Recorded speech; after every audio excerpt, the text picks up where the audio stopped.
दोस्तों ये मम्मी बाकी दूसरी मम्मी से बहुत अलग थी। माना जाता है कि जो कोई भी इस मम्मी से छेड़छाड़ करता है उसकी मौत हो जाती थी। शुरू में तो किसी ने भी इस बात को सीरियस नहीं लिया, लेकिन जब इस मम्मी को डिस्कवर करने वाले आर्कियोलॉजिस्ट एक एक करके मरने लगे तो सबके दिल पर इसका खौफतारी हो गया था। यहाँ तक कि रिसर्चर्स को भी ये बात मानना पड़ी कि ये कोई आम मम्मी नहीं, बल्कि इसके साथ ऐसे राज हैं जिन्हें 3000 सालों से कोई नहीं जानता। 4 नवंबर 1922 की शाम एक बच्चा अपने गधे पर किंग्स वैले में से गुजरता है कि अचानक गधे का पांव रेत में धंस जाता है। आर्कियोलॉजिस्ट को शक होता है कि इस जगह पर रेत के नीचे जरूर कोई ना कोई चीज मौजूद है। लॉर्ड कार्नावॉन और फेमस आर्कियोलॉजिस्ट हॉवर्ड कार्टर इस जगह की खुदाई शुरू कर देते हैं।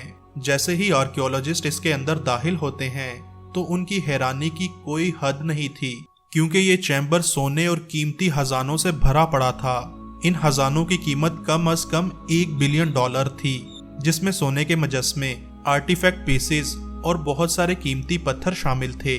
मगर एक चीज ऐसी थी जिसने सबको सोचने पर मजबूर कर दिया था। यहाँ एक ऐसी सीक्रेट दीवार भी थी जिसकी हिफाजत के लिए 2 मुजस्मों को खड़ा किया गया था।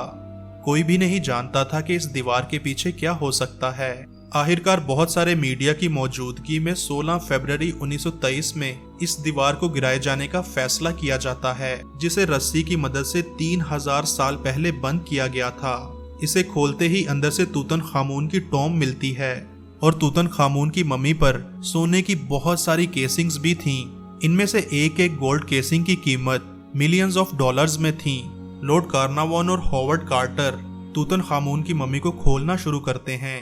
जैसे ही इस मम्मी का चेहरा बेनकाब होता है तो अजीबो गरीब और खौफनाक वाकयात जन्म लेने लगते हैं। मम्मी को बाहर निकालते वक्त लॉर्ड कार्नावॉन को एक मच्छर काट लेता है और होटल रूम में वापस आकर शेव करते हुए इसकी स्किन वहीं से कट जाती है जहां पर मच्छर ने बाइट किया था। इसके साथ ही इसकी स्किन में ऐसा इन्फेक्शन पैदा होता है जिसकी वजह से 2 हफ्तों में ही लॉर्ड कार्नावॉन की डेथ हो जाती है।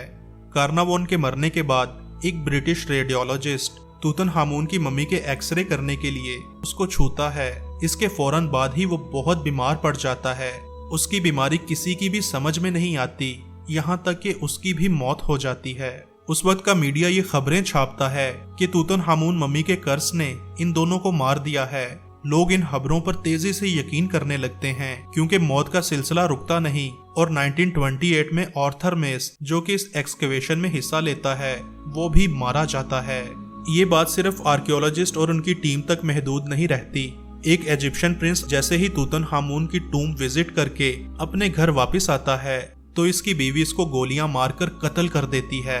ये तमाम खबरें लोगों में इस कदर खौफ पैदा कर देती हैं कि कोई भी तूतनखामून की मम्मी के पास से नहीं गुजरता था। इन सब की मौत के बाद रिसर्चर्स को तूतनखामून की मम्मी के पास से ऐसी चीज मिलती है जो सबको हैरत में डाल देती है। ये एक 13 सेंटीमीटर लंबा तेजधार चाकू था जो कि तूतनखामून की थाई पर पड़ा मिलता है। इस चाकू का कवर प्योर गोल्ड का बना हुआ था जिस पर एक खास पैटर्न में नक्शो निगार का काम किया गया था। शॉकिंग बात यह थी कि तूतनखामून के जमाने में मिस्र के लोग लोहा पिघलाकर औजार बनाना नहीं जानते थे, तो आखिर 3000 साल पहले ये चाकू तूतनखामून के पास कैसे आया था।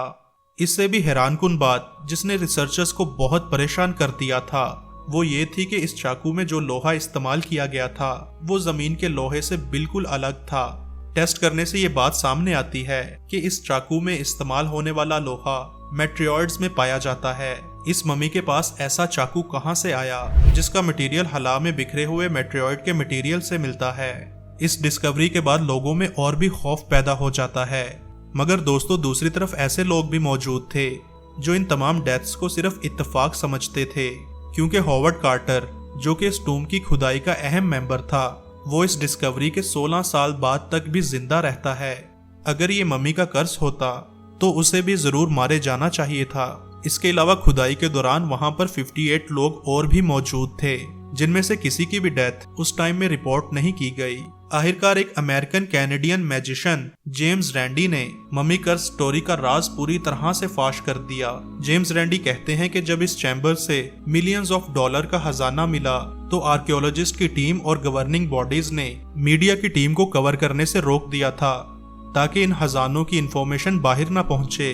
और फिर प्रिंट मीडिया ने बदला लेने के लिए लॉर्ड कार्नावान और उनके साथियों की मौत को मम्मी का शराब कहकर छापना शुरू कर दिया, क्योंकि लोग इस तरह की कहानियों पर बहुत जल्दी यकीन कर लेते हैं। इसलिए इन इत्तफाकन होने वाली डेथ्स की वजह से प्रिंट मीडिया को एक चांस मिल गया और इन्होंने इसे एक मिस्टीरियस कर्स की शक्ल में बेचना शुरू कर दिया, जिससे प्रिंटिंग मीडिया ने बहुत सारा पैसा भी कमाया था। दोस्तों, इस तरह से ये बात तो मानी जा सकती है कि मम्मी के कर्स की कोई हकीकत नहीं और ये बस एक मीडिया हाइप थी। मगर उस चाकू का क्या, जिसका मटेरियल ही इस दुनिया का नहीं बल्कि स्पेस का था? इसका जवाब आज तक भी रिसर्चर्स और साइंटिस्ट नहीं दे सके और इसे भी इजिप्ट की अनसॉल्व्ड मिस्ट्रीज में शामिल कर लिया गया। अगर आपको ये वीडियो पसंद आई हो तो द क्रक्स चैनल को जरूर सब्सक्राइब कीजिएगा। Thanks for watching.